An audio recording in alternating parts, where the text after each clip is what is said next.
उत्तराखंड के मुख्यमंत्री पुष्कर सिंह धामी ने काशीपुर में नगर निगम की विभिन्न विकास परियोजनाओं का शिलान्यास और कार्यक्रम को भी संबोधित किया है। सीएम धामी ने चैंबर ऑफ कॉमर्स के नवनिर्मित भवन का उद्घाटन किया। इस दौरान सीएम ने कहा कि इस योजना के जरिए लोगों को काफी फायदा मिलेगा। हम उन्हीं योजनाओं का शिलान्यास कर रहे हैं जो लोगों के लिए बेहद जरूरी है।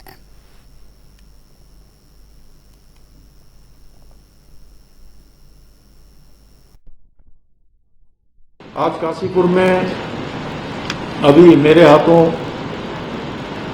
यहाँ पर 12 योजनाओं का शिलान्यास हुआ है और 12 योजनाओं का लोकार्पण हुआ है और 28 करोड़ से अधिक की विभिन्न योजनाएं जो आज लोकार्पित हो रही हैं, इनसे न केवल काशीपुर बल्कि काशीपुर के आसपास के क्षेत्रों को भी इन योजनाओं का अत्यधिक लाभ मिलने वाला है। सभी इससे लाभान्वित होने वाले हैं। आज इन योजनाओं का केवल लोकार्पण एवं शिलान्यास ही नहीं है, बल्कि प्रदेश के और काशीपुर के स्वर्णिम भविष्य की नींव रखी जा रही है। हमारा जो विकल्प रहित संकल्प है और संकल्प नए उत्तराखंड का है, उसको लेकर लगातार काम कर रहे हैं, लगातार योजनाओं को आगे बढ़ा रहे हैं। भाइयों बहनों, आज का ये कार्यक्रम इसलिए भी विशेष है क्योंकि आज जहां प्रधानमंत्री आवास योजना के अंतर्गत 317 आवासों का लोकार्पण किया गया है और दूसरी ओर 1061 लाभार्थियों को आज विस्तृत। और वही धामी सरकार उत्तराखंड में अतिक्रमण पर लगातार कार्रवाई कर रही है। अतिक्रमण मामले में मुख्यमंत्री पुष्कर सिंह धामी एक्शन मोड में नजर आ रहे हैं। नैनीताल में हाईकोर्ट के पास करीब 300 करोड़ रुपए की संपत्ति को आज खाली करवा दिया गया है। गृह मंत्रालय की भूमि से यह अतिक्रमण हटाने की प्रक्रिया खुद मॉनिटरिंग मुख्यमंत्री कर रहे हैं। और नैनीताल में होटल मेट्रोपोल और उससे जुड़ी करोड़ों रुपए की शत्रु संपत्ति है जो कि केंद्रीय गृह मंत्रालय के अधीन है और इस पर 134 परिवार ने कब्जा किया हुआ था। मुस्लिम तुष्टीकरण की राजनीति ने इस संपत्ति को खाली करने का भी जोखिम तक नहीं उठाया और 1500 वोटों के लालच में कांग्रेस ने यहां अवैध रूप से बसे बाहरी लोगों को हटाने का काम नहीं किया।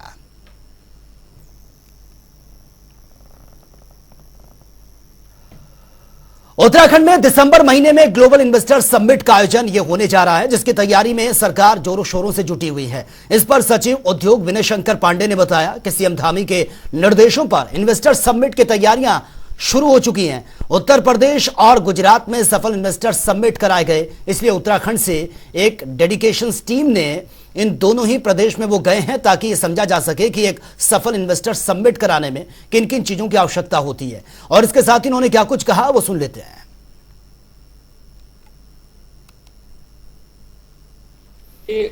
मुख्य रूप से हम लोगों का जो अध्ययन का पार्ट था वो हम लोगों ने पूरा कर लिया है और पहले भी एक बार यहाँ 2018 में एक इन्वेस्टर समिट हुई थी, तो उसके भी कुछ एक्सपीरियंसेस थे। सबको मिला जुला कर अब हम एक फाइनल शेप दे रहे हैं उसका। आप भली भांति जानते हैं कि इसमें हम लोग अपने देश के कुछ बड़े हिस्सों में, चाहे वो मेट्रो सिटी मुंबई हो, बेंगलोर हो, दिल्ली हो, चंडीगढ़ हो, यहाँ पर इन्वेस्टर्स के साथ हम लोगों की मीटिंग होगी हायर लेवल की और वहाँ पर उनको हम बताएंगे कि आप उत्तराखंड में निवेश क्यों करें। जैसे हमारी लॉ एंड ऑर्डर इतनी अच्छी है, इन्वायरमेंट यहाँ का अच्छा है, पहले से जो हमारे पास एक्सपीरियंस है, जो सिडको सितारगंज में शायद देश की या विदेश की ऐसी कोई नामी गिरानी कंपनी नहीं है जो अपने कारोबार को न कर रही हो। और अच्छी बात यह है कि कोई भी कंपनी बंद नहीं हुई, सब बहुत सफलतापूर्वक आयोजन उसको अपना चला रहे हैं। और मणिपुर में हो रही हिंसा को लेकर पूरा देश में आक्रोश है और एक और जहां सरकार इस मामले में कड़ी कार्रवाई की बात कर रही है, तो वहीं इस मामले में विपक्ष सरकार पर हमलावर है। और इसी कड़ी में केंद्रीय रक्षा राज्य मंत्री अजय भट्ट का बयान भी सामने आ गया। उन्होंने कहा कि मणिपुर से जो वीडियो वायरल हो रहे हैं उसे केंद्र सरकार बेहद दुखी है। केंद्र सरकार इस घटनाक्रम पर नजर बनाए हुए है। मणिपुर मामले में जल्दी सकारात्मक परिणाम भी देखने को मिलेंगे।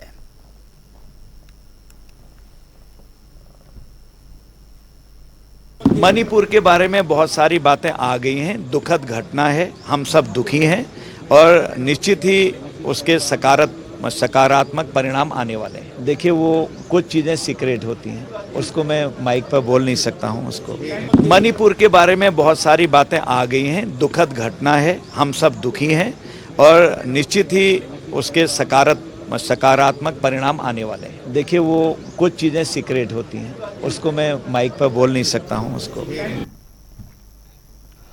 और मणिपुर में महिलाओं के साथ हुई हिंसा के विरोध में उत्तराखंड परिवर्तन पार्टी ने प्रदर्शन कर विरोध भी जताया। इस दौरान पार्टी वक्ताओं ने इस मणिपुर की घटना को निंदा करार करते हुए सरकार पर जमकर निशाना भी साधा है। वक्ताओं ने इस घटना को सभ्य समाज के लिए चिंताजनक बताते हुए आरोपियों पर कठोर से कठोर कार्रवाई की मांग की है।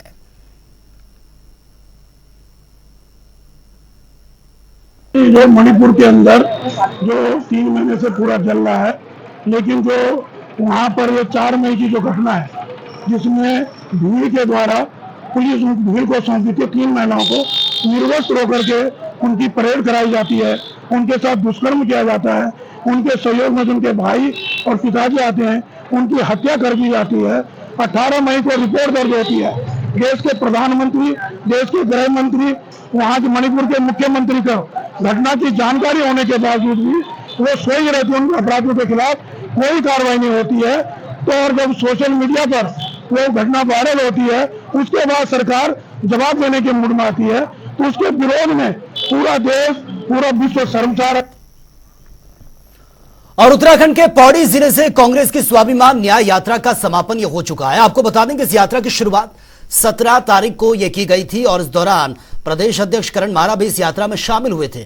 वहीं इसके जरिए कांग्रेस ने प्रदेश के ज्वलंत मुद्दों को लेकर आम जनता तक पहुंचाने का काम किया और इस पर प्रदेश उपाध्यक्ष मथुरादत्त जोशी का बयान भी सामने आया। उन्होंने कहा कि स्वाभिमान न्याय यात्रा की शुरुआत उत्तराखंड के पौड़ी जिले से यह की गई थी, जिसका समापन कोटद्वार में किया गया है।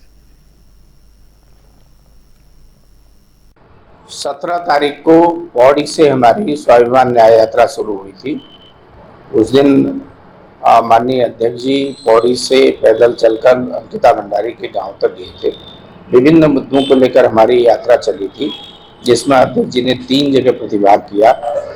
कल अध्यक्ष जी टिहरी की नरेंद्र नगर सीट पर भी अध्यक्ष जी गए थे। कल इस यात्रा में शामिल हुए तपोवन से लेकर डालवाला तक, और पहले दिन पौड़ी से अध्यक्ष जी ने इसका शुभारंभ किया था और आज कोटद्वार में इस यात्रा का समापन किया गया। बहुत अच्छा उत्साह लोगों को देखने को मिला। भारी बारिश के बाद भी सफलतम यात्रा ये रही है।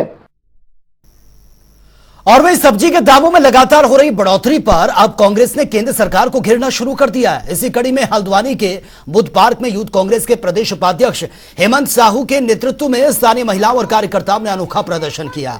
इस दौरान लोग सब्जी की माला गले में डालकर प्रदर्शन करते हुए नजर आए हैं। इसके साथ ही उन्होंने टमाटर हाथ में लेकर सरकार के खिलाफ जमकर नारेबाजी भी की है। वहीं प्रदर्शन कर रही महिलाओं ने सरकार पर उनके घर का बजट बिगाड़ने का आरोप भी लगा दिया है। हमें तो आज हमारा किचन तो बिल्कुल खाली हो गया। पहले तेल, मसाला, घी, तेल सभी खत्म हो गया था। आज हम सब्जी जो भी थी, जैसे भी गरीब लोग बेचारे अपना जैसे भी हम खाते थे, लौकी और प्याज, आलू और तुरई जो बरसात के दिनों बिल्कुल ऐसे मिलती थी, पूछो ही मत।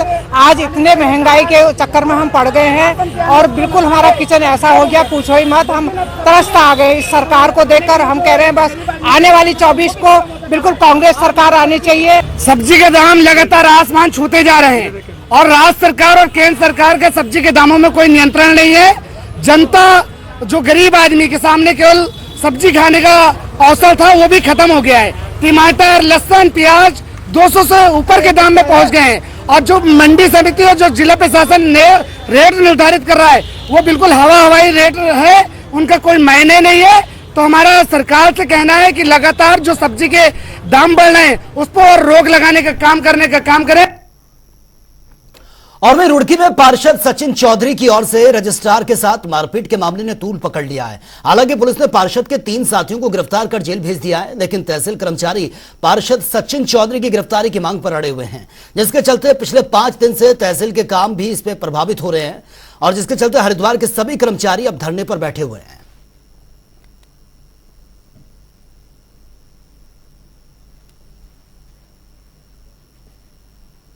अभी तो शांतिपूर्ण तरीके से विरोध हो रहा है और यह है कि उसकी गिरफ्तारी होने तक जो है हमारा विरोध जारी रहेगा, कार्य बहिष्कार जारी रहेगा।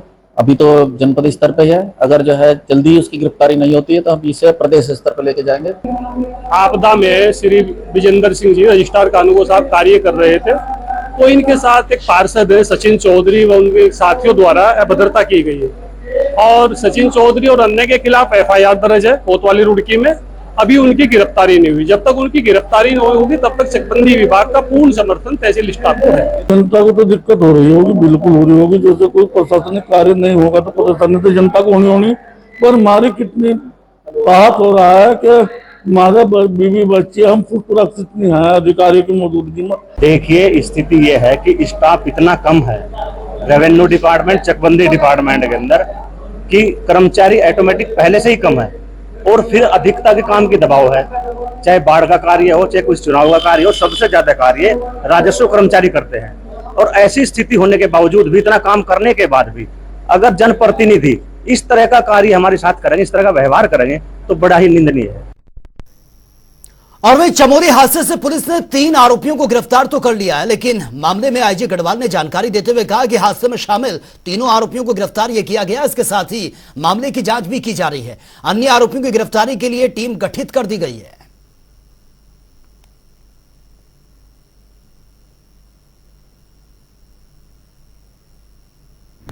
इसमें सबसे पहले मुकदमा कायम हुआ है। मुकदमा कायम होने के बाद इसमें गिरफ्तारी के प्रयास किए गए, घटनास्थल का निरीक्षण किया गया और जो तथ्य सामने आए प्रारंभिक तौर पर, उसके तहत 2-3 लोगों का नाम प्रकाश में आया जिनकी गलती के कारण, मिस्टेक के कारण तो उनको अभी गिरफ्तार कर लिया गया है। और साथ ही इससे जो अन्य लोग भी हैं जो प्रकाश में आए उनके बयानात पर, उनकी गिरफ्तारी के लिए पुलिस टीम अरेस्ट करने के लिए भेजी जा चुकी है। और वे उत्तराखंड में एक बार फिर से मौसम ने करवट ली है। प्रदेश में 2 दिन के लिए मौसम विभाग ने उत्तरकाशी, देहरादून, बागेश्वर में भारी बारिश का येलो अलर्ट जारी कर दिया। बाकी जिलों में हल्की से मध्यम बारिश का पूर्वानुमान लगाया गया है। मौसम विभाग के निदेशक डॉक्टर विक्रम सिंह ने कहा है कि 22 और 23 को प्रदेश के कुछ हिस्सों में अच्छी बारिश की उम्मीद है। इसके साथ ही मौसम विभाग ने तीव्र बौछारों से जलस्तर बढ़ने के साथ साथ भूस्खलन की चेतावनी भी जारी कर दी है।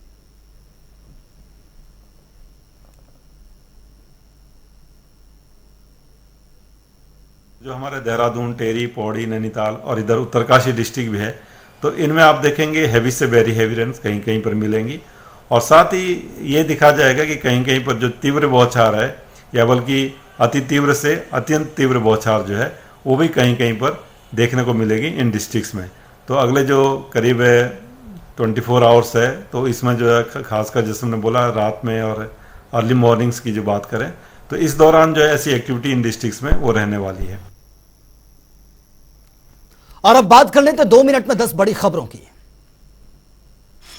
मणिपुर हिंसा में हिंदूवादी नेत्री साध्वी प्राची का बयान, कहा दोषियों को मिले कड़ी से कड़ी सजा, दोषी केवल फांसी के हकदार। चमोली हादसे के बाद कुमाऊं में अलर्ट, कुमाऊं कमिश्नर ने एसटीपी प्लांट में अलर्ट किया जारी, सभी इकाइयों के निरीक्षण के निर्देश दिए गए।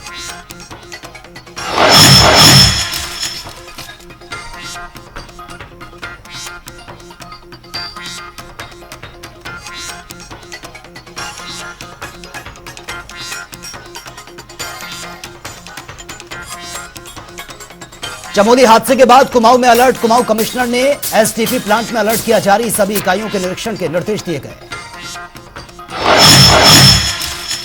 उत्तरकाशी में बादल फटने से जमकर तबाही, पुरुला और बड़कोट में हुआ भारी नुकसान, घरों में घुसा मलबा। चमोली हादसे की जांच में खुलासा, तीसरे फेज के आर्थिक बनी हादसे की वजह, एसटीपी में कंट्रोल पैनल में फैला था करंट। हल्द्वानी में नैनीताल राष्ट्रीय राजमार्ग में गिरा मलबा, यातायात प्रभावित, हाईवे खोलने में जुटा है प्रशासन। रुड़की में प्रिंसिपल ने लगाया शिक्षक पर अभद्रता करने का आरोप, शिक्षक के गिरफ्तार की चल रही है मांग।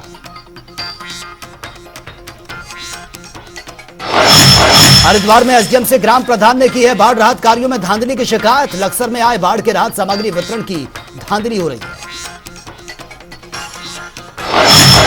लक्सर में बसपा विधायक मोहम्मद शहजाद ने किया प्रेस वार्ता, किसानों को लागत अनुसार मुआवजा दिए जाने की उठाई मांग, सरकार पर काम न करने का भी आरोप। हरिद्वार में शुगर मिल प्रबंधक से गैंगस्टर्स के नाम पर मांगी जा रही है 1 करोड़ की रंगदारी, रंगदारी मांगने वाला शुगर मिल का है पूर्व कर्मचारी, आरोपी गिरफ्तार।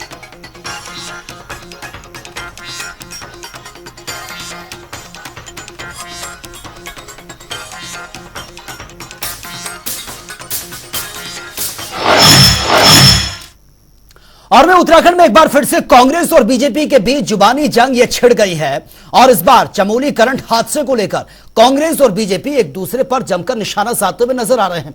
कांग्रेस ने चमोली में डेरा जमाते हुए प्रदेश सरकार के खिलाफ मोर्चा खोल दिया है, जबकि बीजेपी ने कांग्रेस पर लाशों पर राजनीति न करने की कांग्रेस को नसीहत भी दी है। यह रिपोर्ट आप देखिए।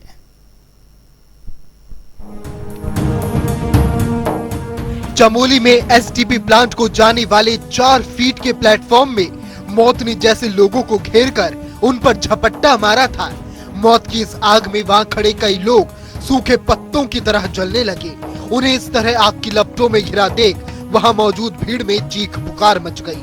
अलकनंदा नदी पर बने पुल के निकट नमामि गंगे परियोजना के सीवरेज ट्रीटमेंट प्लांट में बिजली का करंट लगने से 17 लोगों की मौत हो गई और 11 लोग घायल हुए। मुख्यमंत्री पुष्कर सिंह धामी के साथ भाजपा के पदाधिकारी कार्यकर्ता घटना स्थल पर पहुंचे और घटना का मुआयना किया। मृतकों के परिजनों को मदद के रूप में केंद्र सरकार और राज्य सरकार द्वारा धनराशि की घोषणा की गई। तो वहीं दूसरी ओर उत्तराखंड के पूर्व मुख्यमंत्री हरीश रावत और कांग्रेस के पदाधिकारी कार्यकर्ताओं ने भी घटना स्थल पर पहुंचकर सरकार को घेरना शुरू किया। हाईकमान के निर्देशों पर प्रदेश भर में भारतीय जनता पार्टी के खिलाफ प्रदर्शन किए गए।